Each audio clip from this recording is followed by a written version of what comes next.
Kaya po, pabinabal, narito na po tayo sa pinakamahalagang yugto natin po malagawain. Ito po ang pagkikinig ng salita natin pinakamamalapay sus.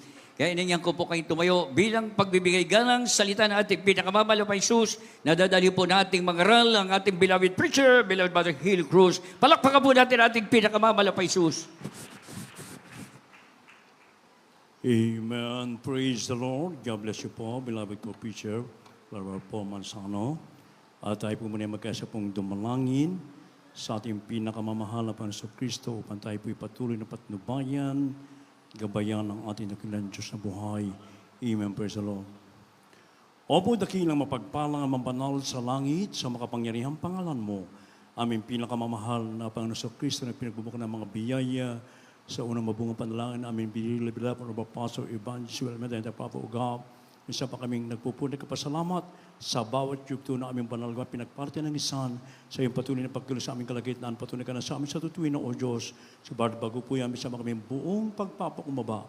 Himingin ng kapatawaran sa lahat ng aming nagawang pagkukulang, pagkakasala, pagkasalan sa balakalooban. Patawaran mo ba sa amin, O Diyos, at sa bahaging ito, na pagdadala ng Ebanghelyo ng kaligtasan at sa nag-aaral ng ating wala kang magagawa. Ikaw po ang maglagay ng mga tamang salita sa aking bibig, dalawang spirit ko pala, at simple kamarataan, matindihan ang inibig ng mga bagwa, mapasita matatihan, pag sa aming beloved viewers, ito aming samot panalangin sa makapangyarihang pangalan ni Jesus at aming pinagkakaisang sinasaway ang lahat ng hadlang ng kaaway, demons of hinders at doubts and unbelief, cast out from us and bind the power of darkness and anoint the world. In Jesus' name we pray. Amen and amen. Hallelujah. Praise the Lord. Everybody praise the Lord. Purihin po ating pinakamamahal na Pastor Kristo. Unang sa lahat, ako nagpapaabot po ng pinakamataas sa pagpupuri, pagwalhati, pagdali, pagsamba sa ating pinakamamahal na Pastor Kristo na pinagbubukan ng mga biyaya, and we give the more honor and respect and cherish the blessed memories in teaching and preaching of our dearly beloved Honorable Pastor Evangelist Almeida. Then the Prophet God, beloved Son Pastor Almeida, beloved Mama Dear, greetings and respect to all the beloved children of Ganshin Hall, the family in the Philippines, as well as in the US and in Canada, at sa lahat po ating mga iniibig na mga kapamanggawa, mga kapatiran, especially to our beloved visitors, ating beloved viewers throughout the world, a pleasant evening and welcome to the royal family of God. Everybody say praise the Lord! Beloved sons of God, we live in a world full of worries, always searching for peace. But dearest Jesus offers a special kind of peace, one that goes against what we usually expect. Think of a calmness that stays with you no matter what's happening around you. A peace that doesn't rely on temporary things.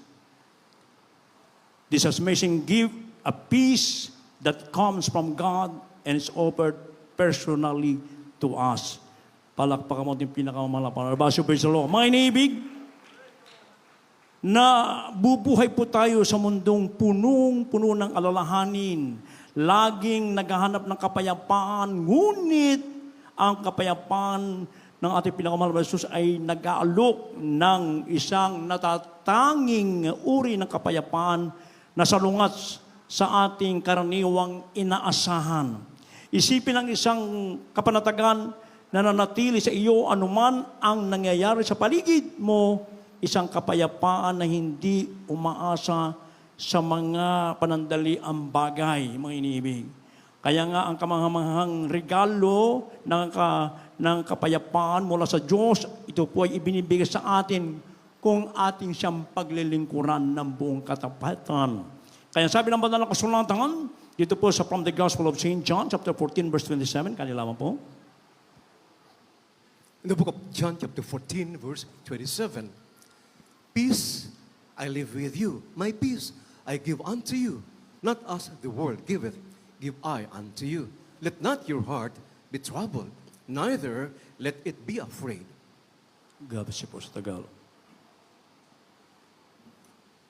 Dito po sa Juan Kapitulo 14, versikulo 27. Ang kapayapaan iniiwan ko sa inyo. Ang aking kapayapaan ay ibinigay ko sa inyo. Hindi gaya ng ibinigay ng salibutan. Ang ibinigay ko sa inyo, huwag magulumihanan ang inyong puso ni matakot man. Amen. Amen. Praise the Lord. God bless you mga kapatid and God bless His Word. Palakpakan mo natin yung pinakamalapanoon. Yung buhay na palakpak para sa sa buhay. Alat magsabing praise the Lord. So napakaliwanag mga iniibig ko. Ang sabi ng banal na kasulatan ng ating mabait na Diyos sa buhay, ibinibigay sa tao ang kapayapaan. Yung kapayapaan na hinahanap ng mga tao sa iba't ibang panig ng mundo, mga inibig ko, na ito po'y ino-offer ng dakilang Diyos. Subalit ang tao po ay walang panahon, walang oras para sa kaligtasan. Ayaw makinig ng salita ng ating pinakamamahal na Panginoon. Kaya nga, ang gusto nila, mga inibig ko, yung binibigyan ng sanlibutan ito, ano yun? Lust of the flesh, lust of the eye, being glorified of life. Yun ang gusto ng tao, mga iniibig ko. Subalit, kung tatanggapin nila yung ino-offer ng ating mahal na Panginoon, di ang tao sana'y mamundo ay punong-puno ng kapayapaan. Kaya nga inaalaw ng ating dakilan sa buhay ang mga kalamidad, ang mga salot, ang mga gera, mga inibigong kaguluhan, upang ang mga tao hanapin ang ating pinakamamahal na Panginoon at makamtan yung kaligtasan at yung pananampalataya, yung pong kapayapaan na hinahanap ng maraming tao. O nito lang, yesterday, niyanig uli ang parte ng Mindanao, 6.2. O, kanina lang, sa parte naman ng Indonesia at China, 6.8. Ibig sabihin, umiikot yung lindol, niyayanig ang lupa sapagkat ang Diyos ay nagagalit. Pag ang Diyos kasi nagagalit, yumayanig ang lupa dahil sa kasamaang ginagawa ng mga tao. Subalit ang Diyos ay kailanman ay walang kasiyahan sa kamatayan ng mga tao, kundi ang mga tao magbalik loob, tanggapin ang ating pinakamamahal upang makamtan yung kapayapaan na hinahanap ng maraming tao, mga inibig ko. Okay, sa ating bansa, mga inibig, maraming nang na-trauma, mga inibig, sapagkat konting pagyanig na lang o konting kaluskos na lang, natatakot na sila. Oh. Kaya nga, ganito ang tao pag hindi po maglingkod sa ating pinakamamahal na Panginoon. Kaya nga gusto ng ating dakilang sa buhay na lumapit ang tao maglingkod. Kaya nga ang gawain ito'y patuloy na ginagamit. Simula pa noon hanggang sa mga oras na ito, preaching the word of God with power, anointing, ating dearly beloved and our parents in the Lord, nagkukrusada, naglulunsad ng mga krusada hindi lamang sa bansang Pilipinas, kundi sa panig ng mundo, upang ang mga tao po'y magkamit ng kapayapaan at magkaroon ng kaligtasan, buhay na walang gang sa piling ng ating pinakamamahal na Panginoon. Kaya nga ang Diyos ay talagang napakabuti. Amen? Mabuti ang Diyos, mga inibig ko. Sa oras ng kapagabagan, nandyan lagi, ilagak mo lang ang tiwala mo sa Kanya. Ano sabi sa Nahum, Book of Nahum, chapter 1, verse 7, kaya hindi lamang po. The book of Nahum, chapter 1, verse 7. The Lord is good, a stronghold in the day of trouble, and He knoweth them that trust in Him. God bless you. Dito po sa aklat ng Nahum, Kapitulo 1, ang talatay 7. Ang Panginooy mabuti, katibayan sa kaarawan ng kabagabagan, at nakikilala niya yaong nangaglalaga ng kanilang tiwala sa Kanya. Amen. Purihin ang ating dakilang sa mga kapatid. So, napakalaga pala, inibig ko na tayo po'y maglagak ng pagtitiwala sa ating pinakamamahal na Panginoon, lalo na pag dumarating yung mga grabing mga kalamidad, mga salot sa mundong ito. Lagi sinasabi ng ating dearly beloved and our parents in the Lord, in the time of trouble, lumuhod ka, magsisi ka, mga inibig ko. Sa bungang panalangin ng ating dearly beloved and our parents in the Lord, mga inibig ko, nandyan lagi ang katugunan ng ating pinakamamahal na Panginoon. Mga kapatiran natin, na kung saan sa oras ng mga aksidente, sa oras ng mga kahit ng mga flood, mga inibig ko, nandiyan lagi ang proteksyon, pag-iingat ng Diyos. Magtiwala lamang po tayo sa ating pinakamamahal na Panginoon. At yung kapayapaan, kaya nga sabi pa naman ng being justified by faith, you have peace with God. Kung ating pong ilalagag ating pananampalataya sa Diyos, nandun lagi yung kapayapaan na nagmumula sa ating pinakamamahal na Panginoon. Kaya magtiwala po sa ating dakilang sa buhay upang yung pananampalataya ay mananatili sa bawat sa atin. Kahit sa oras ng mga kagipitan, sa oras ng mga karamdaman, pag ang mga mahal sa buhay nagkaisa sa panalangin, mga inibig ko, at nagpuri, nagsisi sa ating mahal na Panginoon, yung aandap-andap na buhay na laman ng tao, ito po'y binubuhay pa ng ating pinakamamahal na Panginoon. Everybody praise the Lord. Kaya napakaganda ng pananampalataya, we have to trust our loving God. Ang sabi sa Proverbs chapter 3, verses 5 up to 6, kanila naman po. The book of Proverbs chapter 3, verses 5 and 6. Trust in the Lord with all thine heart, and lean not unto thine own understanding. In all thy ways acknowledge him, and he shall direct thy paths. God bless. Mga Kawikaan, Kapitulo 3, versikulo 5 hanggang 6. Tumiwala ka sa Panginoon ng buong puso mo at huwag kang manalig sa iyong sariling kaunawaan. Kilalanin mo siya sa lahat ng iyong mga lakad at kanya ituturo ang iyong mga landas. Amen. Purihin ang ating pinakamamahal na Panginoon. Everybody praise the Lord. So napakahalaga mga inibig ko na tayo po'y magtitiwala sa ating mahal na Panginoon. Huwag tayong umasa sa ating pong mga katalinuhang kaalaman. Bagkus lagi tayong magtiwala sa ating nag-iisang Diyos sa buhay. Sapagkat doon nalulugod ang ating pinakamamahal na Panginoon. Kaya nga sa oras ng kabagabagan, sa oras ng mga salot kalamidad, mga aksidente, nandun lagi yung proteksyon ng ating dakilang Diyos. Mga kapatiran natin ang mga nagtetestify, lumulubog ang kanilang mga barkong sinasakyan. Pinibig ko nandun ang pag-iingat ng mahal na Panginoon. Hindi ibig kamay ng Diyos, mga inibig ko.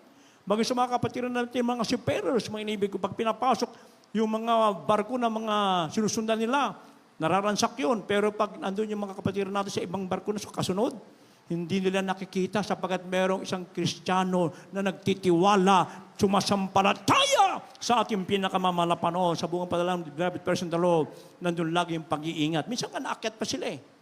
Yung mga kasamahan niya, nakuha na ng mga gamit. Pero siya, hindi siya nakuha na kasi hindi pala siya nakikita ng mga pirata. Mga inibig ko. So, ganun mag-ingat ang ating pinakamamahal na Panginoon. Everybody praise the Lord.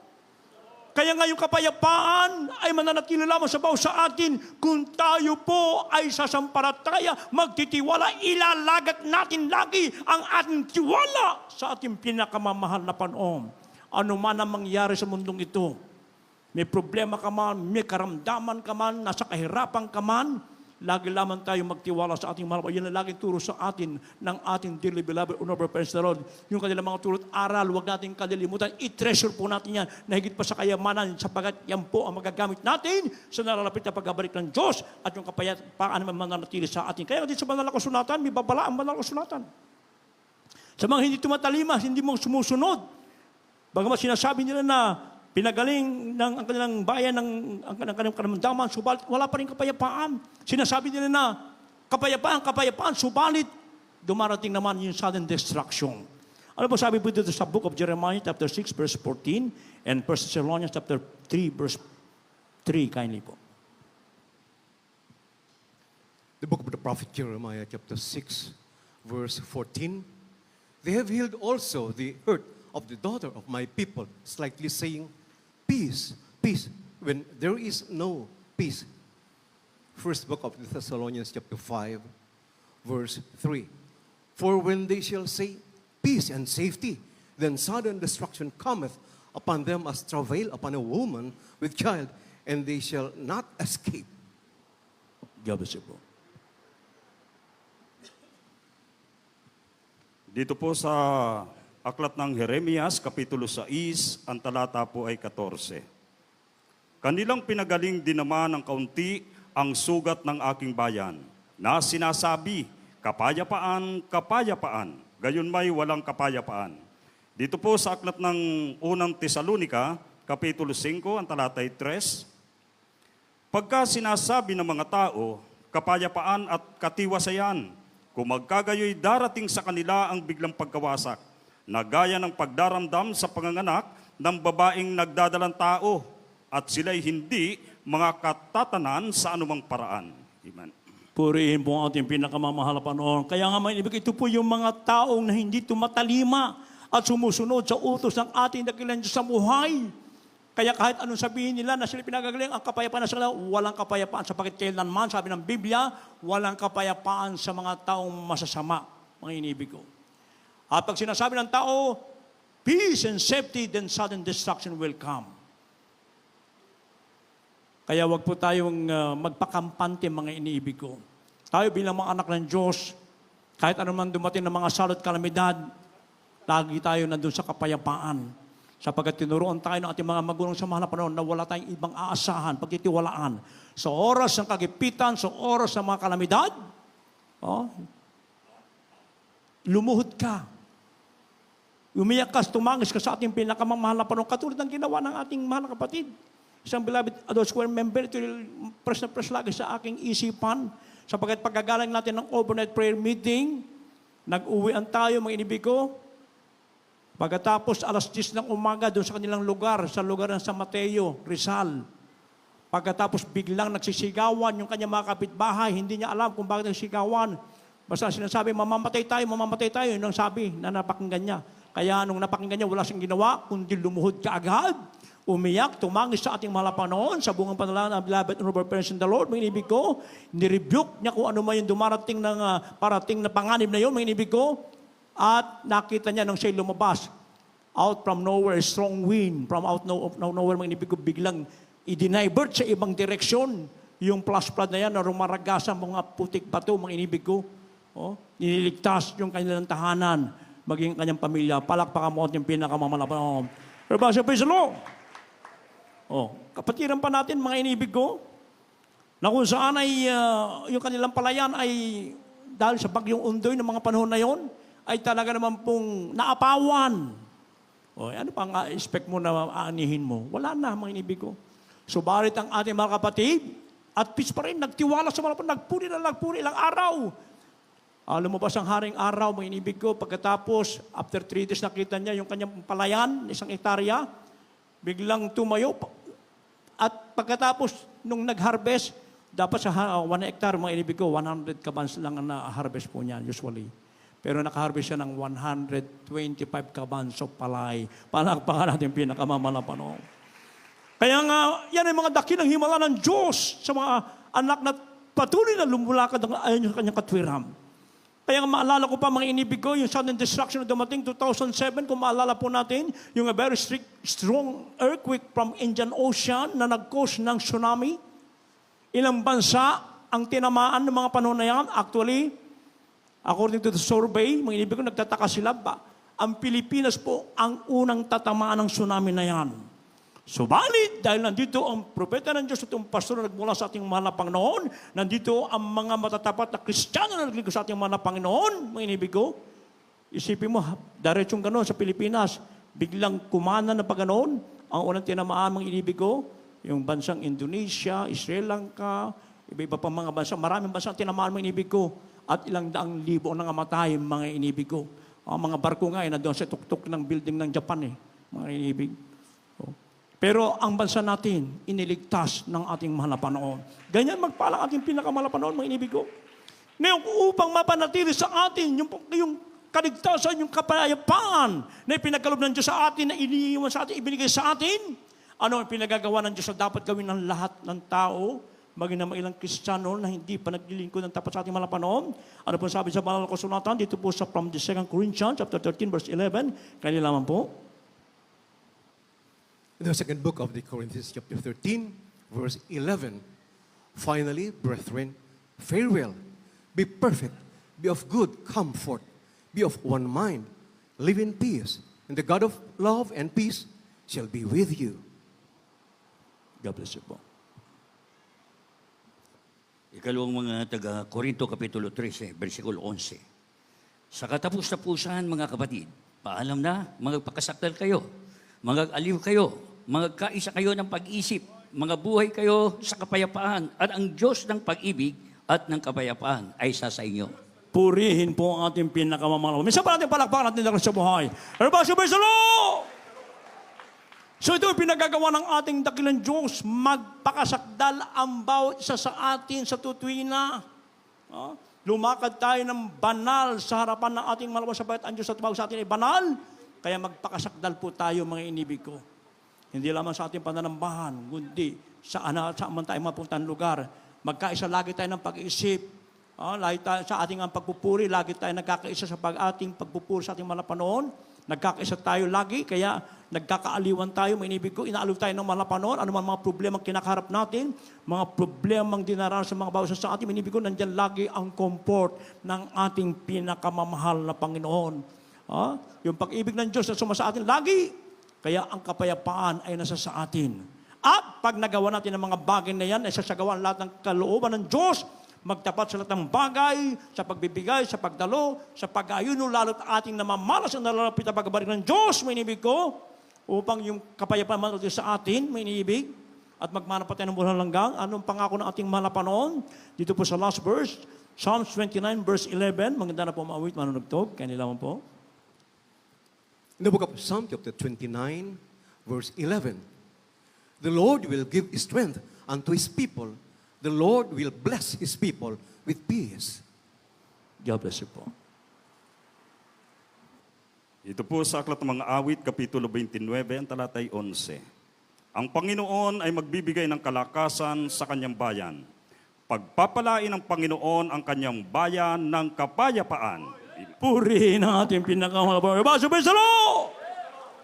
Pagpapalain tayo. Sabi ng Panginoon, magbibigay siya ng kalakasan sa kanyang bayan. Pagpapalain ng Panginoon ang kanyang bayan ng kapayapaan. Kaya kahit anong kaguluhan na nangyayari sa iba't ibang panig ng mundo, mga inibig ko, ang mga anak ng Diyos ay nananatiling payapa. Hindi mahahalata. Maalala ko tuloy isa nating kapatiran, nasa langit na siya ngayon. Noong kinuha ng kanyang malasawa, sa Amoranto mismo, during Pioneer Square singing, iniwan niya yung kanyang sweetheart, niligan niya ng jacket. Kasi yung sweetheart niya, kinuha na ng malapano noong oras na yon. Doon mismo sa Amoranto. Sabi nung katabi niya, bakit mo ginadyakitan yung sweetheart mo? Ang init-init. Saka, bakit mo siya iiwan? Sabi niya, bayaan mo na siya. Nandun na siya sa langit, sabi niya. Bumaba siya, nagpuro siya sa ibaba. Isipin niyo po, andun ng kapayapaan. At maging ng overnight prayer meeting, kinandado niya yung chapel ng puninarya, mga inibig ko. Kasi iniwan niya muna at sumamba rito. Sabi niya, sweetheart, iwan muna kita ha, kasi ikaw naman nasa langit na. Ako mag-struggle pa, kinakailangan ko nandun sa gawa ng mga upang yung kapayapaan manalati sa akin, yung kaligtasan ibigay sa akin, mga manalati sa akin. So nandun yung kapayapaan, mga inibig ko, hindi mo mahalata, mga inibig. Pag ikaw ay naglilingkod ng buong katapatan without any mental reservation, but rather with open heart, nandun lagi ang kapayapaan, mga inibig ko. Kaya sabi ng Malaking Sulatan, mga inibig ko, ang kapayapaan ay iniiwan ko sa inyo, ibinibigay ko sa inyo. Hindi katulad ng sanlibutan ito. Kaya huwag kayong maglumihanan, huwag kayong matakot. Kaya wala pala tayong dapat ikatakot, wala tayong kaglumihanan. Mga inibig ko, magtiwala lamang tayo sumampalataya sa ating pinakamahal na Panginoon. Basta may salong!